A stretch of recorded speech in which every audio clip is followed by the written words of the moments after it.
Santé toujours, la maternité de l'hôpital général de Bingerville, je vous l'apprends, va être réhabilitée. C'est une bâtisse de plus de 100 ans qui a besoin de faire peau neuve.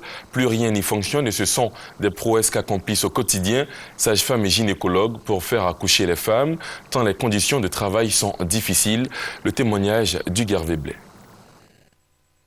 En 100 ans, le bâtiment de la maternité de l'hôpital de Bingerville aura tout donné.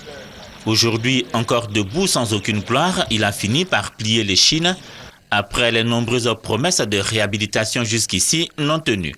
Le bâtiment de la maternité de l'hôpital général de Bingerville continue d'ouvrir ses portes aux femmes enceintes et au personnel médical, mais dans une atmosphère empreinte d'amertume. Le bâtiment a 107 ans aujourd'hui et n'a pas encore fait l'objet d'une réelle réhabilitation. En période de gratuité où vraiment il y a eu l'affluence, on avait 200-250 accouchements par mois.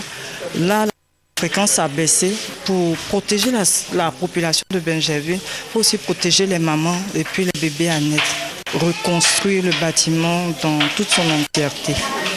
Redonner vie à la maternité de l'hôpital général de Bingerville, c'est l'engagement pris par la fondation ATEF au maïs et l'UNFPA. 21 800 000 francs CFA, c'est ce que prévoit d'injecter la fondation ATEF au maïs dans la réhabilitation de la maternité.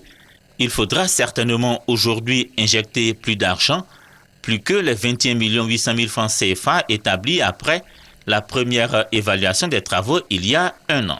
Le bâtiment réhabilité de la maternité, l'UNFPA s'engage à lui fournir des équipements médicaux d'une valeur de 17 millions de francs CFA.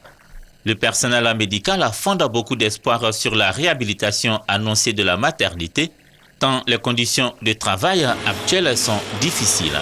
Nous avions un problème d'électricité, un problème d'eau. Après les accouchements, les sages-femmes n'arrivent pas à se laver les mains. Ici, la sage-femme est dans un autre bureau qui ne communique pas du tout avec la salle d'accouchement et chaque fois, il faut qu'elle se déplace. Et donc, c'est une véritable corvée pour les sages-femmes. En attendant que ne démarre effectivement la réhabilitation du bâtiment et surtout la fin de cette réhabilitation, les services de consultation prénatale et de planification familiale ont été délocalisés dans un bâtiment de médecine générale. Seul reste encore dans l'ancien bâtiment la salle d'accouchement, le service de gynécologie et la salle d'hospitalisation, cette dernière dans un état qui lui enlève toute dignité, tout comme aux femmes obligées de le fréquenter. Bientôt la fin du calvaire pour le personnel médical de la maternité de l'hôpital général de Bingerville et pour les femmes qui le fréquentent. Le démarrage des travaux de réhabilitation est annoncé pour lundi.